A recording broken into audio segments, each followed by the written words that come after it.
47% of millionaires didn't build their wealth through tech startups or flashy brands. They built it by owning a business. And most of those businesses aren't exciting. They are boring, repeatable services that quietly compound cash flow month after month while everyone else chases the next big thing and wonders why their income never moves. When analysts break down businesses by long-term survival and success rate, laundromats, self-storage facilities, and vending routes sit near the 90% success range.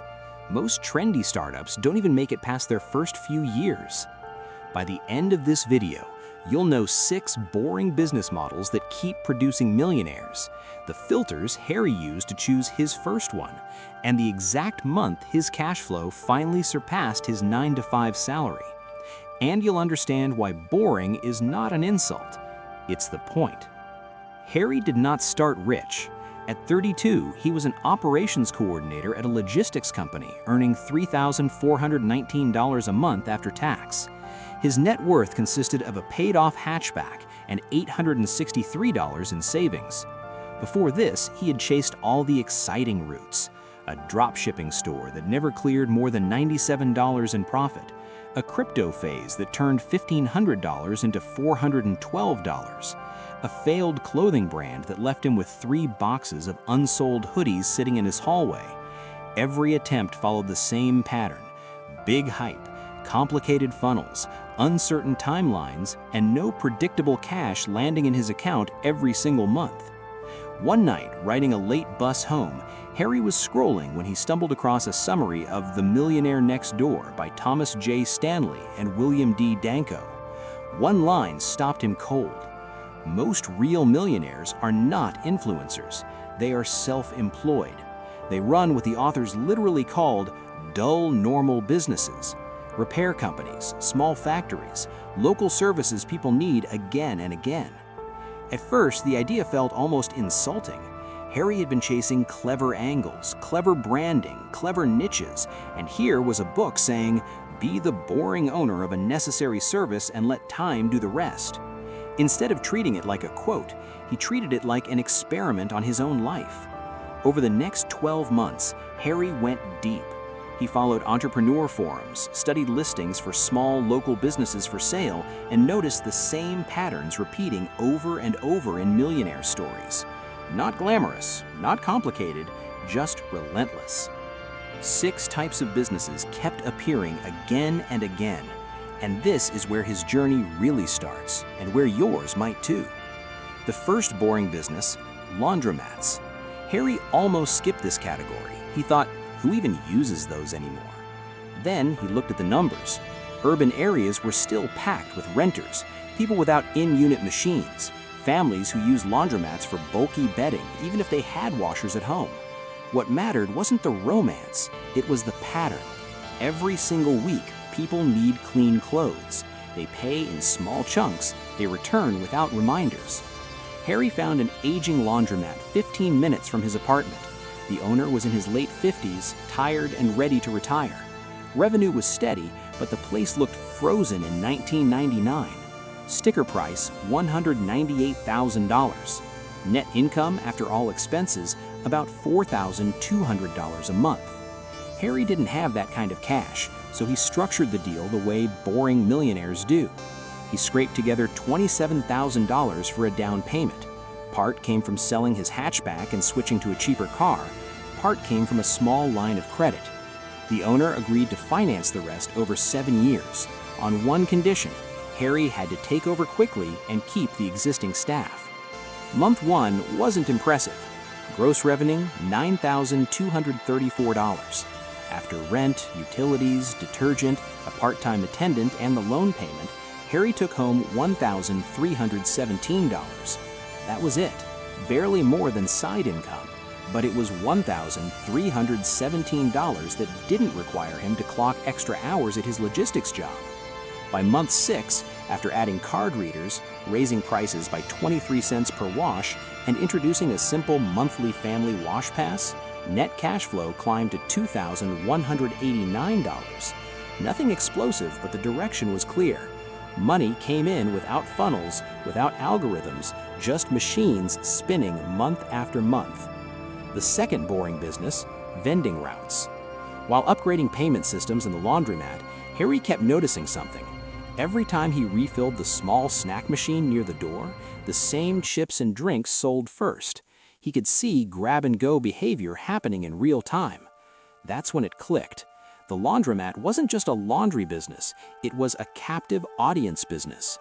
Harry bought his first proper vending machine from the retiring operator for $2,371 and placed it near the entrance. Then he added 3 more, one in a nearby warehouse, one in a quiet office lobby, and one in a car repair shop. Vending is painfully boring. You drive, you refill, you collect small bills, you check totals, and that's exactly why it works. By month 3, the 4 machines together generated $1,196 in profit after product costs and fuel. By month 12, after replacing slow-selling items and tightening restock routes, the numbers kept climbing. And after moving one underperforming machine to a busier gym, the route netted $2,413 a month. Now, Harry had 2 boring businesses feeding each other. Laundry brought foot traffic, vending monetized waiting time. His logistics salary was still $3,419 a month, but his boring lane was now over $4,600 a month and climbing. The third boring business, self-storage. This one scared Harry at first because the numbers were bigger, but he kept seeing the same point repeated in investor write-ups. Storage is built on one powerful psychological pattern. People hate letting go of their stuff. Once boxes, furniture, or inventory go into a unit, people keep paying for months, sometimes years, even when they tell themselves, "I'll clear it out next month." That month almost never comes. Harry didn't jump straight into buying a large facility. Instead, he partnered.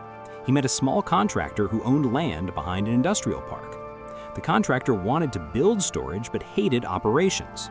Harry loved operations and now had cash flow from the laundromat and vending route. They agreed on a simple split. Harry funded 31% of the build cost and handled day-to-day operations, software, and tenant screening. The contractor contributed the land and construction expertise. The first year, the mini storage facility opened with 24 units. By month 9, 18 units were filled at an average of $137 per month. Debt service and shared expenses ate into that, but once occupancy stabilized, Harry's share came out to roughly $1,594 per month. Added to the laundromat and vending route, Harry's boring empire was now producing over $6,000 per month after costs that finally beat his job. And that's when something clicked. Harry realized the business type mattered less than the pattern behind all 3. Small, repeat payments. Services people feel they need. Behavior that keeps customers coming back automatically. Before we break down that pattern and the move that took Harry from extra income to millionaire, let's finish the 6 boring business types that keep showing up in real-world millionaire stories. The 4th boring business, car washes. Not the giant branded tunnels you see on highways. Simple, local car washes. Car washes are a perfect example of unglamorous leverage. You invest once in equipment, water systems, soap, brushes, and vacuums, then let volume do the heavy lifting. The upflip-style case studies Harry watched revealed something interesting. A basic car wash can generate hundreds of thousands in revenue with modest staffing, and often the land underneath becomes the real asset. Harry didn't own a car wash yet, but he studied sale listings closely. A small 4-bay wash was listed at $316,000 with claimed net income around $73,000 per year. The important part isn't whether those exact numbers were perfect. The important part is the pattern. Again, impulse service, few moving parts. People pay $10 to $15 without overthinking it. They come back whenever their car looks dirty. The 5th boring business, pest control and similar recurring services. In almost every entrepreneur forum Harry read, there were posts from owners of pest control, pool cleaning, lawn care, and related services. The theme was always the same. Customers sign up once, they stay on a regular route, and revenue becomes predictable. Imagine a single route of 82 homes, each paying $59 per month for basic pest control. That's $4,838 in monthly gross revenue from one technician, one truck, and chemicals. Add 2 more routes, and you're suddenly looking at a multi-six-figure boring business. The 6th boring business, property management. Not giant skyscrapers or luxury towers, but being the bridge between everyday landlords and everyday tenants, while collecting rent, arranging repairs, handling move-ins and move-outs. A solo property manager with 50 units under management charging an average of $91 per door per month brings in $4,550 in gross monthly fees. Scale that to 150 doors with a small team, and you're suddenly in serious income territory handling tasks. Most landlords are happy to outsource D-Bar AR. Harry didn't build all 6 businesses. He focused on 3: laundromat, vending, and self-storage. But seeing all 6 categories taught him the real lesson. You don't need a brilliant idea, you need a boring one that survives. Here's the real reveal, the part Harry wishes he had understood at 22 instead of 32. In The Millionaire Next Door, Stanley and Danko pointed out that 2/3 of millionaires are business owners, many running what most people would call boring or even dull companies. Later, when Harry dug into modern millionaire surveys and online communities, the same pattern kept appearing. People who quietly build serious wealth were often in pest control, car washes, storage, vending, laundry, and property services. Harry realized they were all using the same 3 underlying filters, whether they knew it or not. Filter 1. Customers pay you at least once a month without needing to be chased. Laundry, storage, pest control, property management, and even vending in the right locations all pass this test. They tie into habits. Clothes get dirty, houses collect bugs, tenants stay. Filter 2. The customer's decision is low drama. No one calls a family meeting to decide on a $12 car wash or a $1.79 soda from a vending machine. The price is small enough to slide under the emotional radar that makes your income more stable. Filter 3. Over time, you can own or control the asset under the cash flow. The washers and dryers, the storage units and land, the car wash bays, the vending machines and routes.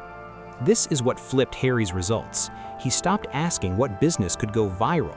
He started asking what boring business in my city already passes these 3 filters and has an owner who wants out. From there, the numbers did the talking. At 32, his net worth was maybe $5,000. By 38, after 6 years of focused, boring moves, the picture looked different. He still wore the same type of jeans, he still drove a practical car, but the laundromat loan was nearly paid down and a new valuation put that business at around $341,000. His share of the storage facility after debt was worth about $207,000. The vending route sold at a common earnings multiple could likely fetch around $89,000. Combined with retained earnings, most of which he quietly put into index funds in a simple home, his net worth crossed the $1 million mark at 38 years old. No single year felt explosive. There was no viral moment, just slow, steady compounding growth from assets people barely notice when they drive by. So what does this mean for you? First, you don't have to start at ownership. You can step into this world gradually. Spend one quiet afternoon each week searching for real, boring businesses for sale in your area. Not online dropshipping stores, but physical or service businesses with years of history. Look at laundromats, vending routes, small storage lots, pest control routes, car washes, property management firms. Run every listing through Harry's 3 questions. Do customers pay at least monthly? Is each decision low drama? Can you eventually own or control the key asset? Second, stop underestimating small cash flow. That $1,317 a month from the laundromat wouldn't change Harry's life overnight, but it changed his direction. It proved he could earn money without adding hours to his job. Then he stacked $2,413 from vending, then $1,594 from storage. Stacking boring is how the numbers become interesting. Third, accept that boring is a filter for you as much as for the business. Can you stomach repetition? Can you walk past your own machines, your own units, your own trucks week after week, adjusting small things, tracking simple dashboards, not chasing the next shiny idea? If yes, you're already ahead of most people. Here's what you can do tonight. Pick one of the 6 boring categories that fits your city, just one. If you live in a dense rental area, maybe laundromats or small storage. If you're spread out in suburbs, pest control or lawn care. If you're near commuter traffic, vending or car washes. Write down 3 concrete moves. Maybe it's finding 5 laundromats within 30 minutes and noting which feel neglected. Maybe it's searching for vending routes for sale and writing down asking prices. Maybe it's calling one property manager tomorrow and asking which tasks they hate most. They were tiny steps, but tiny, boring steps are exactly what started Harry's path. 6 years later, people call him lucky. They see the numbers, they see the businesses, they don't see the nights he spent reading about laundry machines and tenant software instead of chasing the latest hype. You don't need to copy his exact mix of laundromat, vending, and storage. You only need to copy the principle. Own boring, serve needs, not trends. Stack low drama, monthly cash flow. If you do that with discipline and give it enough months and enough years, you might look up one day, the way Harry did, and realize the quiet path worked.